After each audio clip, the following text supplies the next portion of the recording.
She treated me like a backup plan, so I made her watch me move on without her. Let me take you back to 2 years ago, when I, 28M, was still caught up in the idea that love, if genuine, would always be enough.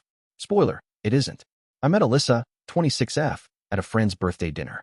She was smart, sarcastic, beautiful, and had this way of owning a room without even trying. We hit it off immediately. She laughed at my dumb jokes, challenged my opinions, and within a few weeks, we were officially dating. For the first few months, everything felt perfect. She'd text me good morning, we'd call before bed, and she even surprised me at work once with coffee and my favorite donut. I was smitten, no doubt. And being the hopeless romantic I am, I went all in, emotionally, mentally, financially. But things started to shift slowly. It started with her becoming busy. I'd suggest hanging out, and she'd respond with vague excuses. Got plans with the girls, or feeling a bit off today, maybe tomorrow. Tomorrow rarely came. The good morning texts became less frequent. The phone calls turned into ignored messages, and I started noticing a pattern. I was the one initiating everything. I brushed it off at first. We all go through phases. Maybe she was stressed, maybe she needed space. I didn't want to be that clingy guy who demands attention 24/7. So I gave her room, a lot of room. Maybe too much. Then came the Instagram posts. Photos of her at events I wasn't invited to. A guy's arm around her in one, tagged as just a friend. Another one of her at a rooftop party I had no idea about. All while I sat at home wondering why I hadn't heard from her in 2 days. Still, I gave her the benefit of the doubt. Until one Friday night, when everything snapped into place. I was out with my buddy Jake, trying to distract myself. We went to this upscale lounge downtown. And that's when I saw her. Alyssa, sitting in a booth with the same guy from her Instagram, sipping on a cocktail, laughing like she didn't have a care in the world. She didn't see me at first, and I stood there frozen. Jake, who knew everything I'd been dealing with, looked ready to punch a wall. I didn't cause a scene. I'm not that guy. I just walked out. She texted me 3 hours later. Hey babe, just got home. Had a chill night with some friends, smiley face. That was the moment I realized I was nothing more than an option to her. A placeholder. Someone to come back to when the party ended and she needed affection, validation, or maybe just a warm body. I didn't respond. Not that night. Not the next day. In fact, I didn't respond for 2 weeks. She started blowing up my phone after the 3rd day. Are you mad at me? I miss you. Why are you being so distant? The irony was rich. I knew I couldn't let it end like this. She made me feel small, disposable, like I wasn't enough. I had poured everything into someone who only wanted me when it was convenient. That's when I decided I wouldn't just walk away quietly. No, I would remind her exactly what she lost. Revenge doesn't always have to be loud. Sometimes, silence is the loudest response. Sometimes, becoming unforgettable and then disappearing is the sweetest form of payback. After that night, something shifted inside me. It was like a fog lifted, and I saw everything clearly for the first time. All the signs, all the red flags I had ignored in the name of love, they weren't just there, they were screaming. And I had been deaf. So, I went silent. I didn't block her, didn't rage text, didn't unfollow. I wanted her to see everything. See the version of me she underestimated start to glow the hell up. I focused on myself like a man possessed. I hit the gym harder, cut out junk food, and even started therapy, not just to deal with her, but with years of self-neglect. I fixed my sleep, started dressing better, and reconnected with old friends I had slowly ghosted during our relationship. And then, I did the one thing I never had the guts to do before. I started posting. I'd always been a low-key guy on social media, but now, I let the world see what she took for granted. Not in a flashy or fake way, but in a way that made it clear I was living, laughing, growing, thriving. I went hiking with friends, traveled for work, posted clips of me at open mics, something I always wanted to try. It wasn't an act. It was the real me finally being seen. And guess who started watching every story the second it went up? Yep, Alyssa. She slid back into my DMs 5 days after my first story.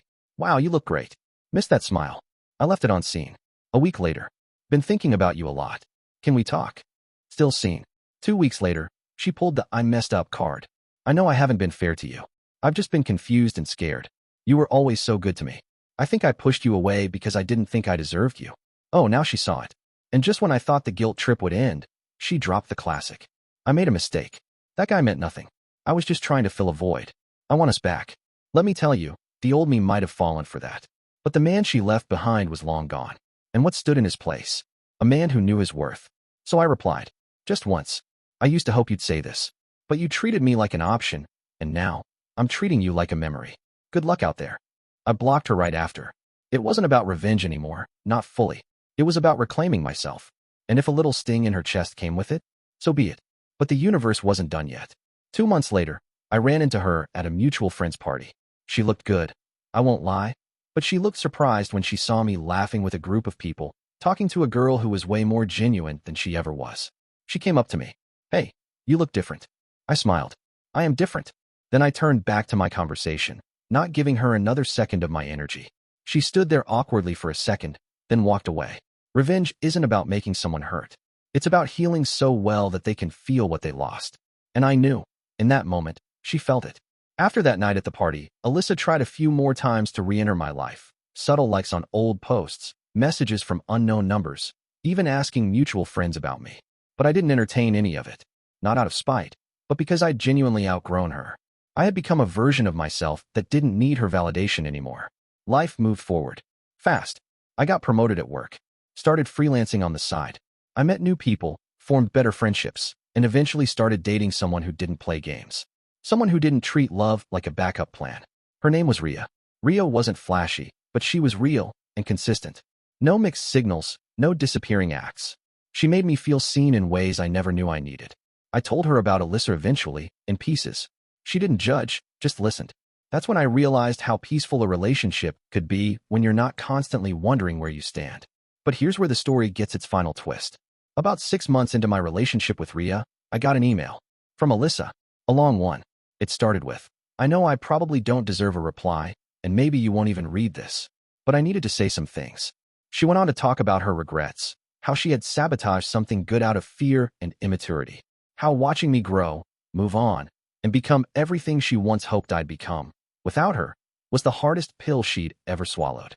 She said she missed us, but the part that stood out? "You were the realest thing I ever had, and I treated you like a backup plan. Now I'm watching you become someone's dream, and all I can do is scroll through a version of your life I no longer get access to." I didn't reply, not because I hated her, but because I had finally found peace, and replying would have opened a door I'd already sealed shut. Some people want closure like it's a right, but when you make someone feel like an option, you give up the privilege of being a part of their healing. She wanted closure. I gave her silence. That was my closure. Looking back, I don't regret meeting Alyssa. She taught me one of the most important lessons of my life. Don't ever let someone treat you like a maybe. People who value you won't leave you guessing. They won't breadcrumb you with affection when it's convenient. And they sure as hell won't realize your worth only after someone else starts to cherish it. Now, I'm in a better place, mentally, emotionally, spiritually. I have love in my life that is stable, reciprocal, and honest. And every time Alyssa crosses my mind, it's not with anger, but with clarity. She was a chapter, but I closed the book. I appreciate you watching till the end. Hit that subscribe button and stay tuned for more content.